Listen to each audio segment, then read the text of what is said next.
A book is out. Conservative at the Core, A New History of American Conservatism. Could not be more timely. Seriously. In light of current events. It explains everything. Everything. Except one thing I can't explain. You know what that is? Why the American people keep voting for this. Well, that too. Oh. Why they released the book on Labor Day. Oh. I didn't think that was the best time to release a book. But we're past Labor Day. In a few days, we'll be past Labor Day weekend. The book is now available. You can get it at Notre Dame Press website, Amazon, Barnes & Nobles, all kinds of thrift, Walmart, virtually any outlet. What's thrift? I've never heard of that. Thrift. That's a new thing? I've never heard of that. Wow, you're in. Out. Hey, I'm hip. You're hip. I'm with it. So, as I said, this book is incredibly timely, and it explains everything. Explains what's going on with the Republicans. It explains what's going on with Donald Trump. And as you can imagine, Sam, I didn't just pluck these explanations out of the air, did I? No. I studied 100 years of the modern American conservative movement, which took shape, contrary to what a lot of commentators and scholars have claimed, not with the publication of William F. Buckley's National Review in 1955, not with Barry Goldwater's conservative campaign in 1964, and not in response to liberalism either. Conservatism, of course, is hotly opposed to liberalism, but did not arise in response to Franklin Roosevelt's development of the liberal state. It actually took shape more than a decade before the election of Franklin Roosevelt in 1932. It took shape immediately after World War I, when America was suffering a sharp economic downturn, kind of a foreshadowing of the Great Depression, when white Protestant Americans were aghast about the large-scale immigration of Jews and Catholics from Eastern and Western Europe, and business was clamoring for a return to pro-business policies after the reforming administration of President Woodrow Wilson. In fact, the most conservative string of presidents we've ever had was in the 1920s. You know who the three presidents were, Sam? In the 1920s? Yes, the three conservative Republicans. Hoover. Hoover was one. Probably the least conservative, but he was one. Harding. Harding, and one more. Oh shoot, I'm close. You're really scoring here. You hit 2 out of 3. Who's the last president? Silent Cal. Oh, Coolidge? Calvin Coolidge. That's a pretty big Yeah. hit. I mean, how can you argue that conservatism did not take shape during the administrations of those presidents who foreshadowed virtually everything we see today? Big tax cuts, deregulation, special breaks for various kinds of businesses, a cultural war on, in this case, not abortion, but what was the big cultural constitutional amendment that followed the war, Sam, that clamped down on everyone. Prohibition? Prohibition. Wow, I'm on a roll tonight. You are on a roll. And going after drug addicts, the war on drugs didn't start with Richard Nixon. It started with Warren Harding in the 1920s. Now, if we look at the history of conservatism over 100 years, as I point out in my book, almost every scholar and commentator who's talked about American conservatism has it wrong. I'm not saying that to pump myself, but I am saying that because it's really important to understand what modern American conservatism is really all about. And my study of 100 years of American conservatism, which you can only get in this book, demonstrates that everything that conservatives profess as their basic principles are wrong. These are not basic principles. They are dispensable, discardable ideas thrown out strictly for public consumption. Let me give you some examples. If you look at Mike Johnson's set of conservative principles, or the Heritage Foundation's True North, or the Russell Clerk Institute, 10 conservative principles, none of them actually represent what conservative is all about. For example, they highlight free enterprise. Conservatives have never been for free enterprise. One of the things the presidents of the 1920s did almost immediately was to substantially hike tariffs. That was then followed by conservative Republicans in 1930, adopting the Smoot-Hawley tariff. What is scarcely could be a greater intrusion on free enterprise and free markets than tariffs, which clog markets and pick winners and losers. Conservatives have also torpedoed free enterprise through business-friendly regulations, loans, subsidies, export assistance. Limited government, the greatest intrusion on limited government, were adopted by conservative Republicans. Prohibition after World War II, stringent immigration restrictions currently, and, of course, the war on alleged unauthorized immigrants, which has massed federal agents invading our communities. Nothing could be more contrary to limited government. States' rights, prohibition, repealed the laws of a third to a half of the states. Republicans and conservatives have long been advocating for a right to life amendment that would abrogate the abortion laws of most American states. And just a week or two ago, Trump said, states are just the agents of the federal government. They've all got to do what I want them to do. For example, they all have to abolish mail-in voting, even though every state has mail-in voting. So they got to abrogate all their laws because Big Brother in Washington told them so.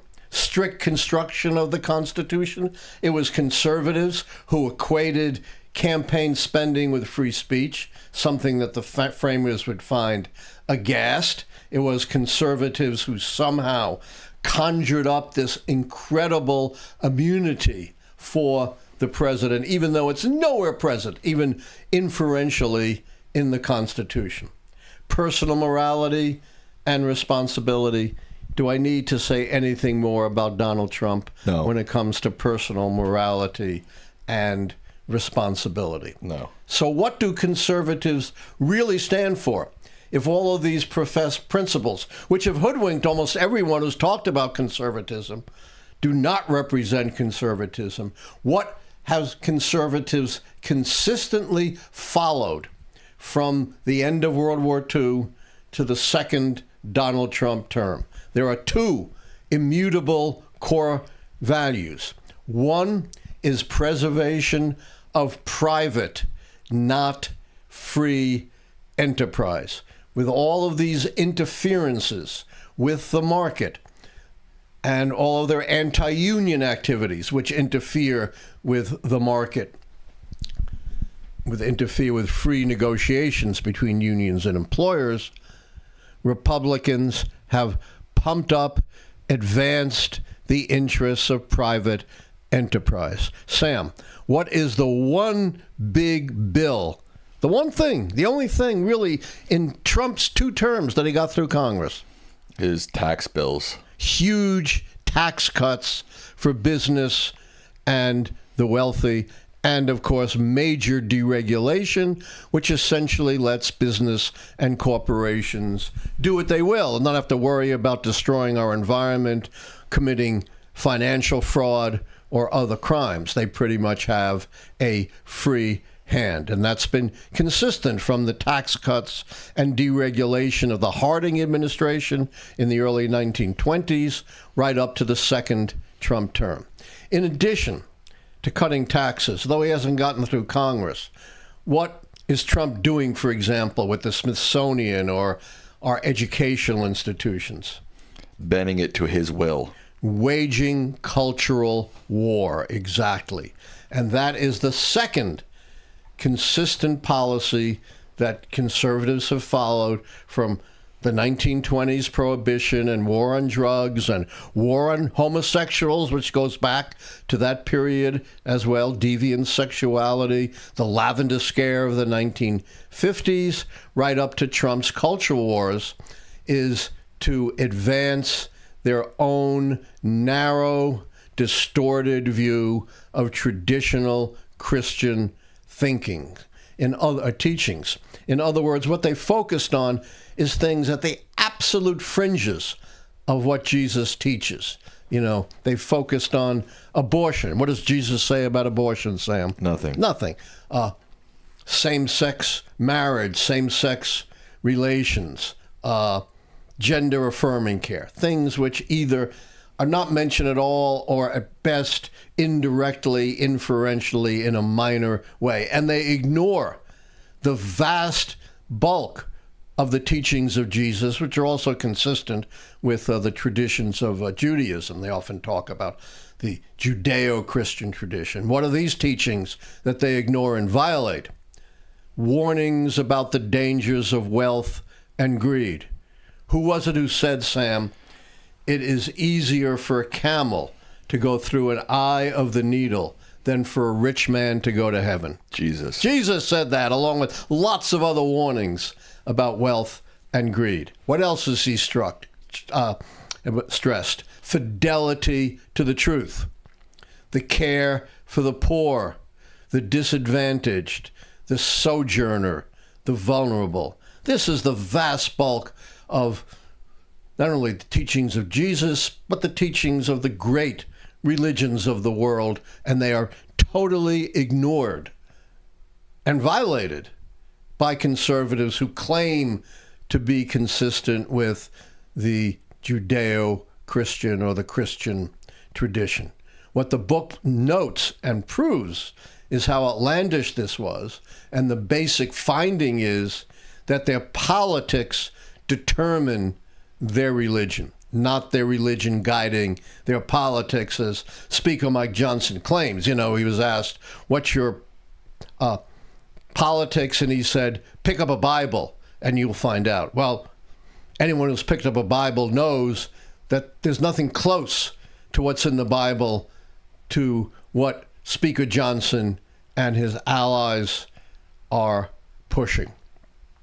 In light of all of this, my survey of 100 years of American conservatism proves that Donald Trump did not hijack or betray conservatism, but rather he is the culmination of conservatism.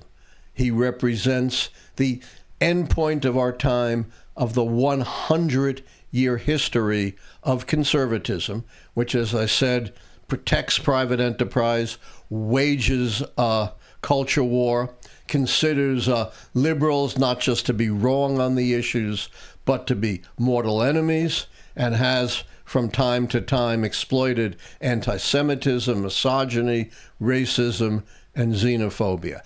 Everything that Trump represents can be found in the 100-year history of conservatism. He's the culmination. He's taking it to a new level, but he is not inconsistent with what conservatism has represented when you cut through the surface and look at the real values and policies that lie underneath it. After all, Donald Trump got a greater percentage of the conservative vote, 2024, about 90%, a record, beating, in a close election, beating even the icon Ronald Reagan's conservative haul in his huge landslide in 1984. Virtually every Republican in Congress and the Senate and state legislatures and local governments lines up behind Trump. It's not because they're afraid of him. That may be a small part of it. It's because they agree with him. He is not at odds with the conservative movement. He is the representative and the extension and culmination of the conservative movement.